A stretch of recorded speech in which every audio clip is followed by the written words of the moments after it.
हैं इस वक्त की खास और अहम खबर के साथ बुलेटिन की शुरुआत करते हैं। मंत्रिमंडल विस्तार के बाद धामी कैबिनेट की पहली बैठक है ये। बड़ी जानकारी इस वक्त की बता दें आपको, 5 नए मंत्रियों के साथ ये पहली बैठक है। मंत्रिमंडल अब 12 सदस्यों से पूर्ण हो चुका है। परिवहन, शिक्षा, वन जैसे अहम मुद्दों पर चर्चा संभव है। वे बड़ी जानकारी इस वक्त की बता दें आपको, विभागों के बंटवारे के बाद एक्शन मोड में सरकार नजर आ रही है, क्योंकि चुनाव को अब ज्यादा समय नहीं बचा है और इसको देखते हुए मुझे लग रहा है कि आने वाले समय में ताबड़तोड़ बैठकों का दौर है वो भी शुरू होने वाला है। और आज की बैठक तो कई मायनों में अहम मानी जा रही है। नए नवेले जो मंत्री हैं वो भी आज इसमें शामिल होने वाले हैं। कई महत्वपूर्ण फैसलों पर मुहर लगाई जा सकती है। नवनियुक्त कैबिनेट मंत्री भरत चौधरी, मदन कौशिक भी इस बैठक में मौजूद रहने वाले हैं। तो बड़ी जानकारी इस वक्त की बता दें आपको, उत्तराखंड से जुड़ी हुई। मंत्रिमंडल अब 12 सदस्यों का पूर्ण हो चुका है। परिवहन, शिक्षा, वन जैसे मुद्दों पर चर्चा हो सकती है। बड़ी खबर है इस वक्त की उत्तराखंड से जुड़ी हुई। विभागों के बंटवारे के बाद एक्शन मोड में सरकार नजर आ रही है। कैबिनेट का विस्तार हुआ है और उसके बाद से ये पहली बैठक है। ये बैठक कई मायनों में महत्वपूर्ण मानी जा रही है, क्योंकि इस बैठक में तमाम जो मंत्री हैं वो शामिल होंगे। सभी बड़े चेहरे उत्तराखंड के आज की इस बैठक में नजर आने वाले हैं। 5 नए मंत्री भी इस बैठक में नजर आएंगे।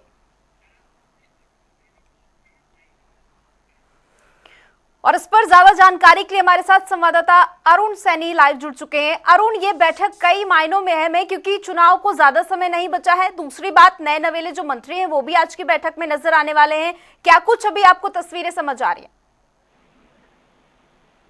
जी नेहा, बिल्कुल। देखिए, आज धामी मंत्रिमंडल का जब से विस्तार हुआ है उसके बाद ये पहली कैबिनेट हो रही है। उसके 5 मंत्री जो है वो बनाए गए थे, वो आज की बैठक में शामिल हुए हैं। सभी बैठक में पहुंचे हैं, चाहे राम खेड़ा हो, मदन कौशिक हो या पत्र बत्रा हो, अजान दास हो, भरत चौधरी हो, सभी जो है बैठक में पहुंचे हैं। इसके अलावा ये मंत्री जो है बैठक में पहुंचे, तो पूरा मंत्रिमंडल आज जो है कैबिनेट की बैठक में पहुंचा है। कैबिनेट की बैठक जो है राज्य सचिवालय में जो है वो गतिमान है, बैठक चल रही है और कई अहम प्रस्तावों पर आज मुहर लगने की जो है चर्चाएं संभव है।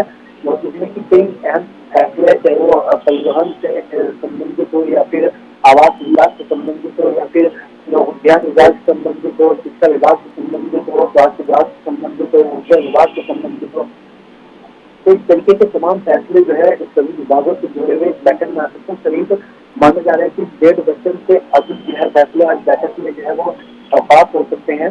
तो ऐसे में क्या कुछ महत्वपूर्ण प्रस्ताव बैठक में आएंगे, तमाम चीजें भी देखने वाली होंगी, किस प्रस्ताव पर मुहर लगेगी, वो तमाम चीजें भी देखने वाली होंगी।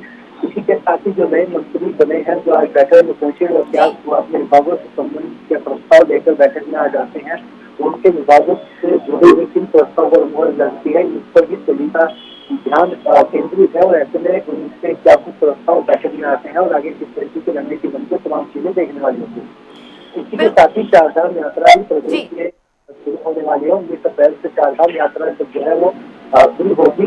चारधाम यात्रा को लेकर के भी कोई महत्वपूर्ण प्रस्ताव जो है बैठक में आ सकता है कि कैसे किस तरीके की तैयारी, आगे किस तरीके से कार्य होना है या क्या कुछ एसओपी जारी होंगी, उसको लेकर के कैबिनेट का प्रस्ताव आ सकता है। इसी के साथ साथ ही कौन सी अन्य प्रस्ताव जो है बैठक में वो आ सकते हैं, जिस तरह से मानसून सीजन भी शुरू हो रहा है, तो ऐसे में उसको लेकर के भी क्या प्रस्ताव आते हैं। अब जो यात्रा से संबंधित है तो अन्य चीजों में भी क्या कुछ और भी अन्य प्रस्ताव बैठक में आते हैं, तमाम चीजें देखने वाली होंगी। और कुछ ही देखने से बैठक समाप्त होगी और उसके बाद तमाम चीजें निकलकर सामने आ जाएंगी कि आखिर किस विभागों के प्रस्ताव पर मुहर लगी और किस प्रस्ताव पर मुहर कैबिनेट की लगी। बिल्कुल अरुण, देखना होगा कि बैठक में क्या कुछ हो सकता है। लेकिन क्योंकि 4 साल पूरे हुए हैं तो हमने देखा था सीएम धामी की ओर से भी जनता को अपना रिपोर्ट कार्ड सौंपा गया। तमाम जो कार्यकर्ता हैं वो भी जमीनी स्तर पर जाकर जनता को ये बता रहे हैं कि 4 साल में क्या कुछ हुआ।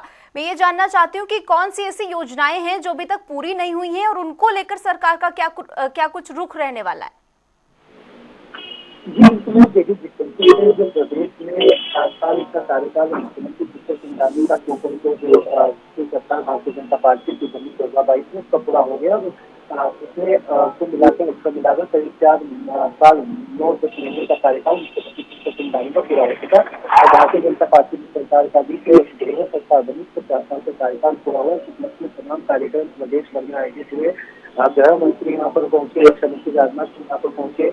तो ऐसे में अब प्रधानमंत्री के दौरे की जगह संभावना है प्रधानमंत्री के अप्रैल के पहले सप्ताह में उत्तराखंड आ सकते हैं, जिसमें कई योजनाओं का लोकार्पण भी जी। कर सकते हैं। और ऐसे में चाहे वो एलिवेटेड रोड जो बन रहा है उसको लेकर के हो या दिल्ली देहरादून एक्सप्रेस वे उसको लेकर जो हो, इस तरीके की तमाम जो है वो लोकार्पण कर सकते हैं।